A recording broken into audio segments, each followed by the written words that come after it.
Have you ever looked back on a past relationship and thought, how did I miss the signs? Almost every client I've ever represented in a domestic violence case has said something like that. They tell me the red flags were right there, waving, but they thought things would get better or that the other person just needed one more chance. The truth is, those ignored warning signs can be the difference between a relationship that ends quietly and one that ends with handcuffs in a court case. Quick disclaimer before we start. This video is general information, not legal advice. I'm licensed here in Arizona, so if you're elsewhere, talk to an attorney in your own state. Let me give you an example without names or personal details, of course. I once represented someone who said, at first, it was small stuff. She didn't want me spending as much time with my family. Then it was comments about my friends, how they didn't really support me, how I should stop hanging out with them. Eventually, I realized I hadn't spoken to my parents in weeks, and when the police showed up one night, I had no one to call. That pattern, slow isolation, taking away your support system piece by piece, is one of the most common red flags I see, and it doesn't happen overnight. It creeps in. So what are some of those red flags that clients tell me about later when it's already too late? Well, first there's isolation. If your partner is pulling you away from your family and friends, that's not love or devotion, it's control, and it leaves you vulnerable because abusers know that without support, you're easier to manipulate. Then there's surveillance.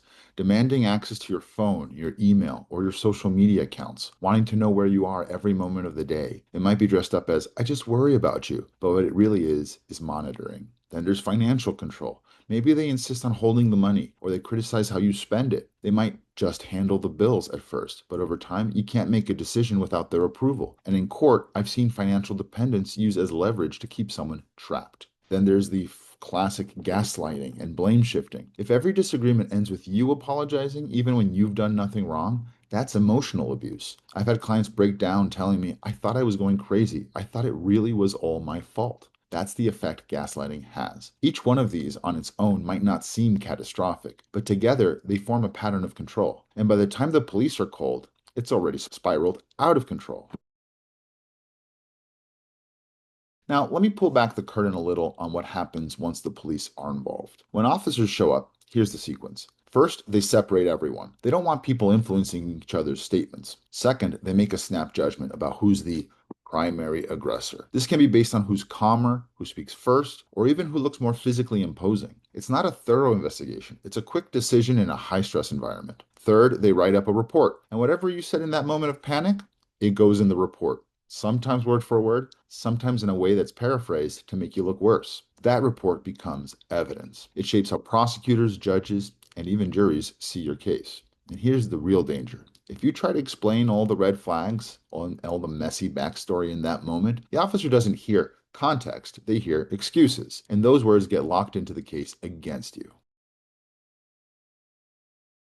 That's why my advice is always the same. Do not make statements to the police without an attorney present. You might think you're clarifying, you might think you're showing that you're really the victim, but in reality, you're giving the state evidence. Evidence that can and will be used against you. Silence isn't weakness. Silence is strategy. Before I share resources, let me pause and remind you that everything I'm saying here is for general education purposes. It's not specific legal advice, and it doesn't create an attorney-client relationship. Every case is different, and if you're facing charges, you need an attorney in your jurisdiction to guide you.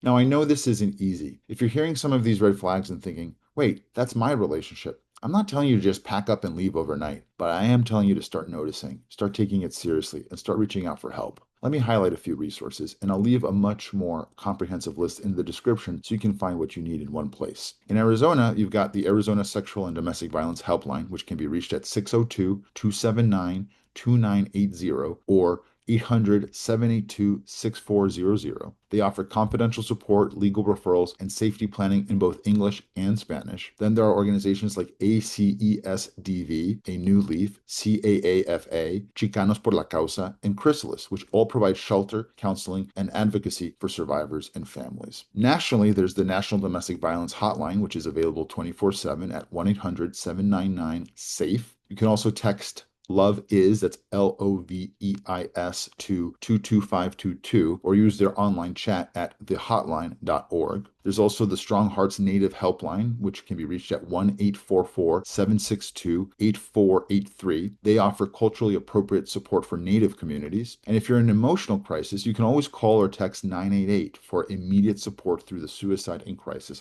Lifeline. Remember, the full directory of resources, including legal aid and counseling, is in the description of this video. If you're here in Arizona and you're already facing charges related to domestic violence, I can help. If you're outside Arizona, find a qualified attorney in your state right away. Don't wait until your story gets twisted into the state's version of events. I'm Joel Chorny. Your rights matter. Protect them. Stay safe, and I'll see you in the next video.